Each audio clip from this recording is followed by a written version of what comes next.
Hai, Assalamualaikum warahmatullahi wabarakatuh. Ketemu lagi dengan channel Galia Noir. Kali ini kita akan belajar tentang kompetensi profesional penjas. Sambil menunggu jadwal P3K-nya muncul, kita belajar lagi ya. Soal pertama. Biomekanika penting untuk dipelajari karena A. Meningkatkan stamina atlet dalam waktu singkat. B. Memungkinkan pembelajaran pendidikan jasmani lebih bermakna. C. Mencetak juara secara cepat dan hemat biaya. D. Mengembangkan gerak dasar olahraga yang lebih efisien dan efektif. Dan E. Gerak dalam olahraga sulit untuk dipahami.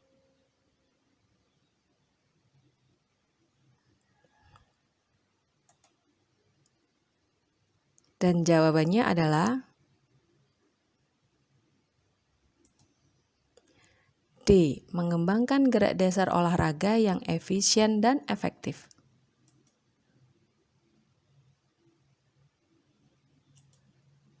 Mengapa demikian? Secara garis besar, fungsi dan kegunaan biomekanika pada guru pendidikan jasmani maupun pelatih olahraga yaitu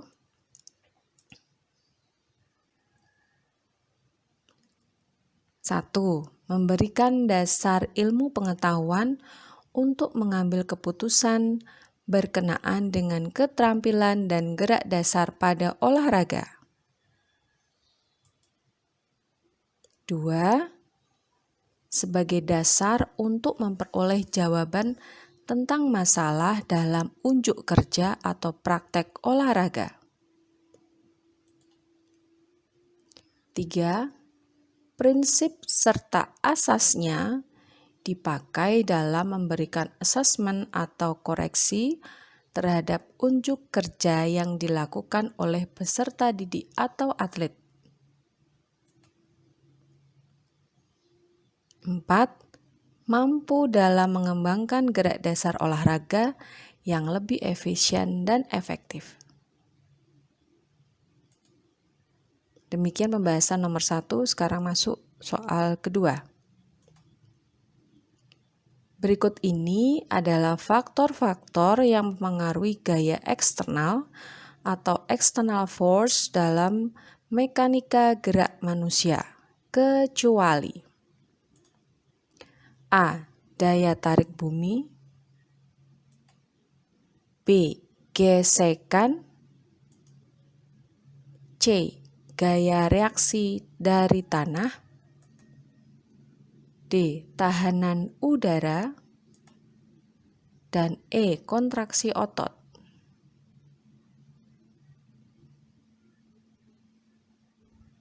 Jawabannya adalah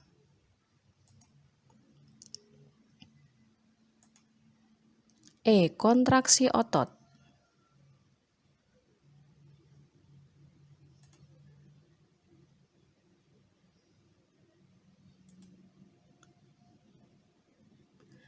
Dalam aktivitas olahraga, gaya berasal dari dua sumber, yaitu gaya internal atau internal force dan gaya eksternal atau external force.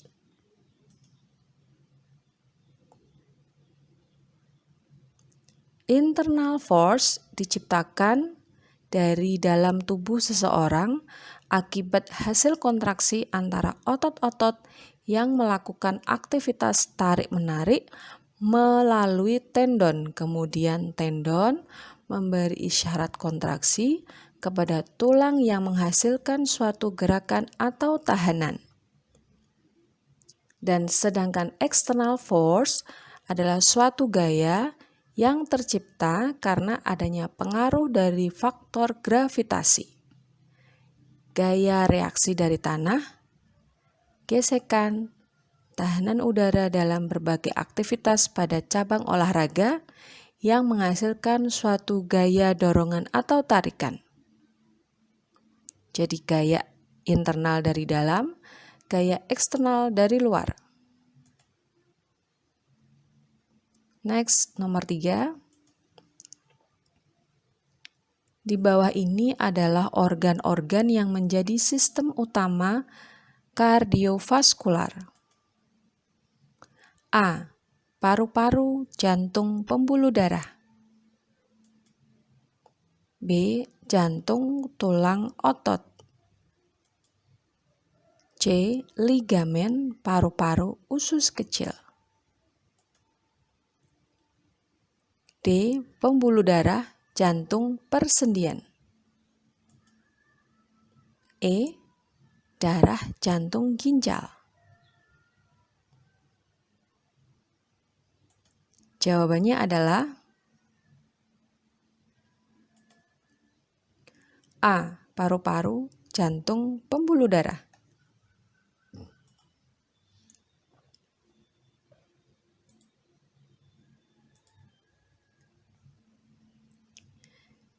Pembahasannya adalah sistem peredaran darah manusia memiliki 3 komponen penting yang masing-masingnya saling berkaitan. 3 komponen ini mengatur jalannya pengangkutan dan penerimaan kembali darah ke dan dari seluruh tubuh. 3 komponen utama sistem sirkulasi darah manusia adalah 1. Jantung. Jantung adalah sel darah diproduksi dalam sumsum tulang. 2. Pembuluh darah. Berfungsi untuk membawa darah ke jantung, dari jantung ke bagian tubuh lainnya atau sebaliknya. 3. Darah. Berfungsi untuk mengangkut nutrisi, oksigen, hormon, dan berbagai zat lainnya dari dan ke seluruh tubuh Anda.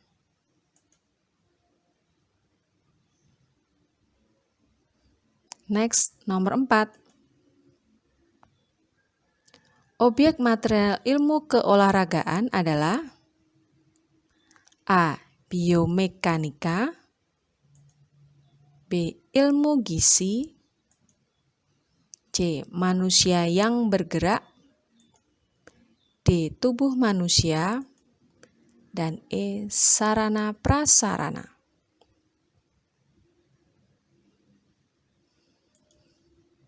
Jawabannya adalah C. Manusia yang bergerak.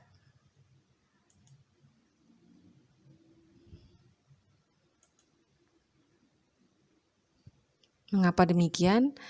Dalam kajian epistemologis, objek formal ilmu pengetahuan meliputi kerangka teori yang membantu perspektif peneliti dalam melihat objek material.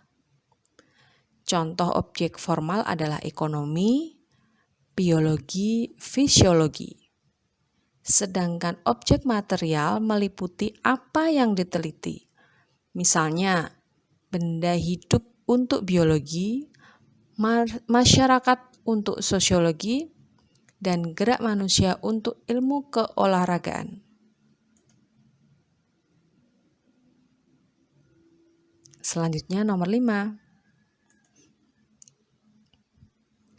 Jika mengalami tekanan psikis ketika sedang bertanding, anak akan berpotensi untuk mengalami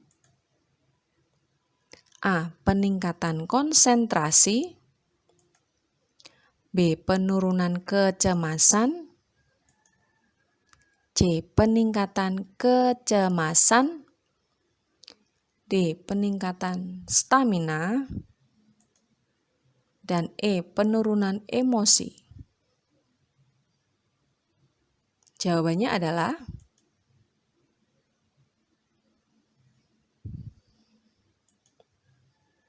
C. Peningkatan kecemasan.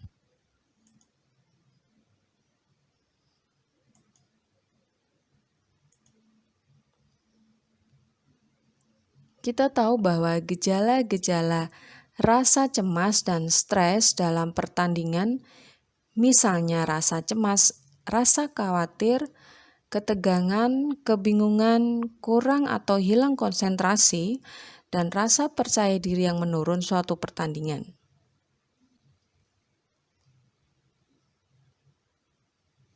Next, nomor 6. Cara merangsang kepercayaan diri yang dapat meningkatkan kemampuan belajar gerak anak adalah A. Pemberian pujian, B. Melakukan drilling atau pengulangan, C. Memberikan materi permainan, D. Memberi nasihat, E. Mengetes.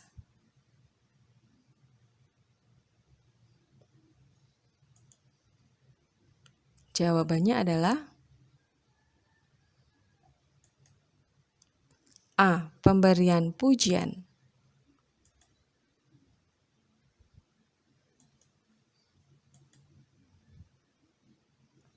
Kepercayaan diri adalah suatu kunci kesuksesan belajar gerak.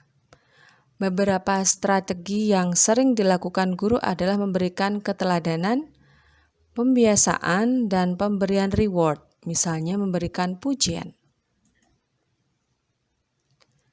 Strategi ini biasanya efektif dalam pembelajaran gerak, terutama bagi anak-anak dengan kemampuan rendah.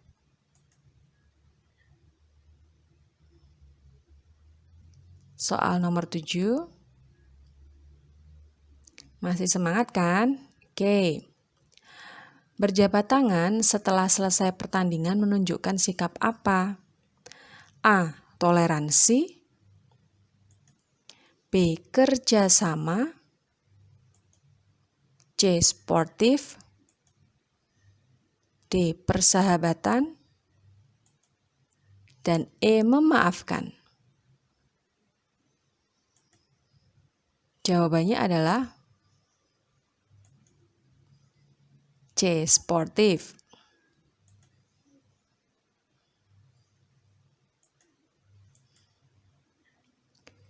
Secara arti kata, sportivitas adalah sikap adil atau jujur terhadap lawan, sikap bersedia mengakui keunggulan atau kekuatan dan kebenaran, lawan atau kekalahan, yaitu kelemahan atau kesalahan sendiri.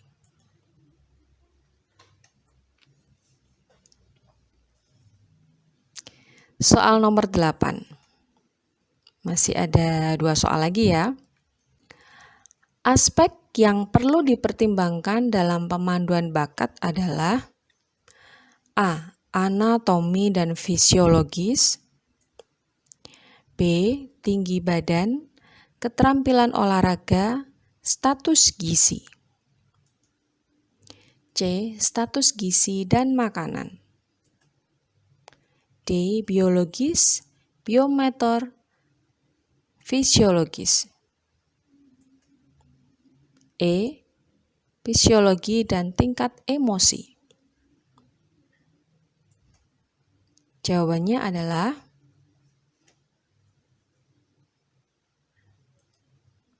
D. Biologis, biomotor, fisiologis.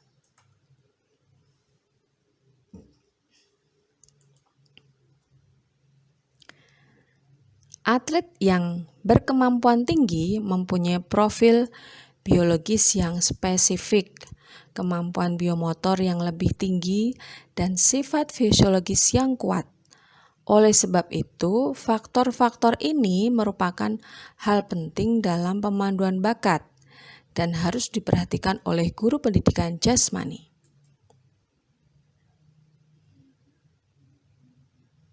Next, nomor 9. Menyampaikan materi servis bawah pada permainan bola voli dengan cara mengulang-ulang gerakannya akan lebih cocok untuk siswa yang masih dalam tahap belajar gerak. Apakah A. asosiatif, B. afektif, C. psikomotor, D. otomatisasi, dan E. motorik. Jawabannya adalah A. asosiatif.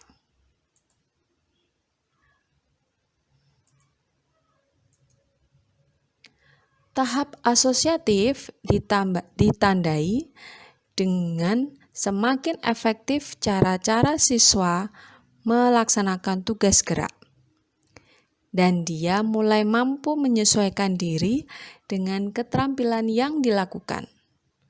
Akan nampak penampilan yang terkoordinasi dengan perkembangan yang terjadi secara bertahap, dan lambat laun gerakan semakin konsisten.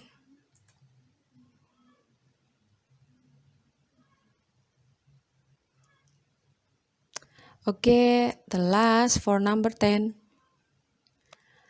Guru dapat membantu perkembangan motorik anak secara emosional dengan cara apa? A. Memodifikasi sarana dan prasarana. B. Memotivasi anak untuk bergerak. C. Mengkritik kesalahan gerak. D. Memberikan latihan drill. E. Membiarkan anak bermain.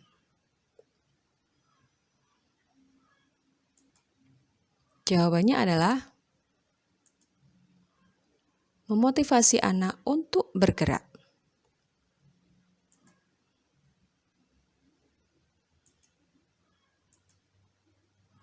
Perkembangan motorik anak ditentukan oleh banyak faktor, misalnya gizi, lingkungan sosial maupun alam, dan dukungan emosional.